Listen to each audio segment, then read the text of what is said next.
Assalamualaikum warahmatullahi wabarakatuh. Perkenalkan, nama saya Aura Barasa Fitri. Ini 2102111002036. Di sini saya akan menjelaskan beberapa materi. Analisis dan penyajian data 2. Yang pertama yaitu 1. Uji analisis spread jalur. Tujuan analisis jalur adalah menetapkan perkiraan secara kuantitatif tentang hubungan sebab akibat antara variabel. Proses hubungan tersebut adalah satu arah dan menggambarkan secara jelas hubungan jalur atau variabel.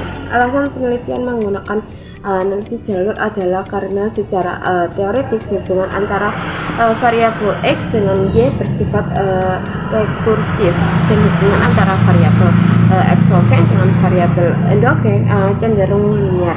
Adapun maksud dari hubungan rekursif adalah variabel X berhubungan variabelnya melalui variabel X yang lain. Pada tampilan PPT, buku terdapat beberapa model jalur dimulai dari yang paling sederhana hingga yang paling rumit. Tipe regresi berganda yaitu menggunakan dua variabel bebas dengan satu variabel terikat. Model mediasi yaitu terdapat Y yang memodifikasi hubungan antara variabel X terhadap variabel Z. J. Model kompleks yaitu variabel X secara langsung mempengaruhi Y melalui variabel X2 dan secara tidak langsung mempengaruhi Y2. Sementara Y2 juga dipengaruhi oleh Y1. Yang kedua yaitu multidimensional scaling. Multidimensional scaling atau MDS merupakan suatu analisis multivariat yang menunjukkan hubungan antara sejumlah objek dalam ruangan multidimensional berdasarkan pada penilaian respon mengenai kemiripan atau pendekatan similarity objek-objek tersebut. Kedekatan antara objek diperoleh menggunakan jarak ekuivalent antara ke1 dengan objek ke-J.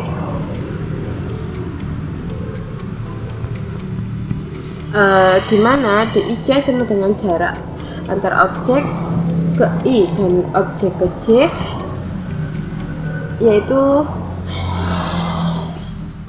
XIH adalah sama dengan hasil pengukuran objek ke I pada variabel H. XJH hasil pengukuran objek ke J pada variabel H. MTS digunakan untuk mengetahui hubungan interdependensi atau saling ketergantungan antar variabel atau data. Hubungan ini diketahui melalui perbandingan variabel yang ada pada setiap objek yang bersangkutan menggunakan perspectual map atau configuration map atau pemetaan. Analisis MTS bermanfaat untuk melakukan evaluasi penetapan atau posisiun merek, pengukuran citra perusahaan, segmentasi pasar atau aktivitas ikon, analisis harga, keputusan jaringan, kerjasama dan perkembangan produk baru. Perceptual map dalam MTS menunjukkan adanya peluang untuk kesempatan produk baru. Selain itu juga untuk mengevaluasi konsep produk baru dan merek yang tidak ada dengan dasar untuk menentukan bagaimana pelanggan mempersiapkan atau memahami konsep baru.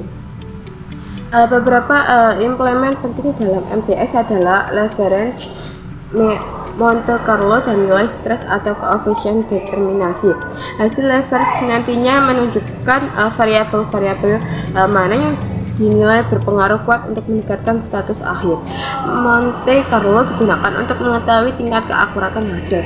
Hal ini bisa dijelaskan karena Monte Carlo merupakan analisis yang bertujuan untuk mengukur sensitivitas yang telah dipadukan menjadi satu dalam software tersebut. Nantinya solusi antara MTS dan juga Monte Carlo akan menunjukkan selang kepercayaan dari hasil output software tersebut. Jika solusi MTS dan Monte Carlo kurang dari 1, maka indeks keberlanjutan yang diperoleh adalah di atas 90%. Stress dan determinasi atau R-squared digunakan untuk mengetahui apakah output MTS tersebut sudah cukup baik untuk mempresentasikan bauran variabel yang digunakan. Bedanya, nilai stres dikatakan baik jika nilainya semakin kecil atau mendekati 0, sedangkan R-squared dikatakan baik jika nilainya semakin besar atau mendekati 1. Yang ketiga, Yang ketiga yaitu partial least square. Menurut Ghazali 2014, PLS adalah metode analisis yang bersifat soft modeling karena tidak mendasarkan pada asumsi data harus dengan skala pengukuran, distribusi data atau distribution free, dan jumlah sampel tertentu, yang berarti jumlah sampel diperbolehkan kecil di bawah 100 sampel. Beberapa kelebihan dari PLS yaitu satu, algoritma PLS tidak terbatas hanya untuk berhubungan antara indikator dengan variabel lainnya yang bersifat refleksif, namun juga bisa dipakai untuk hubungan informatif. Yang kedua yaitu PLS dapat digunakan untuk ukuran sampel yang relatif kecil, namun kekurangan dari PLS ini adalah distribusi tidak dapat diketahui sehingga tidak bisa menilai signifikansi statistik. Variabel terdapat pada PLS yaitu variabel construct yang merupakan suatu ukuran abstrak atau tidak dapat diamati langsung atau unobservable variable. Sedangkan di dalam model jalur konstruk direpresentasikan dengan gambaran lingkaran atau O atau oval. Adapun jenis variabel konstruk terdiri dari variabel eksogen. Variabel ini sama seperti variabel independen atau variabel bebas. Yang B yaitu variabel endogen. Variabel ini sama seperti variabel dependen atau variabel terikat. Nomor 4 yaitu data analisis kanonik. Analisis kanonik digunakan apabila peneliti memiliki dua himpunan variabel dan tertarik untuk menjelaskan pengaruh dari satu himpunan variabel terhadap himpunan variabel yang lainnya.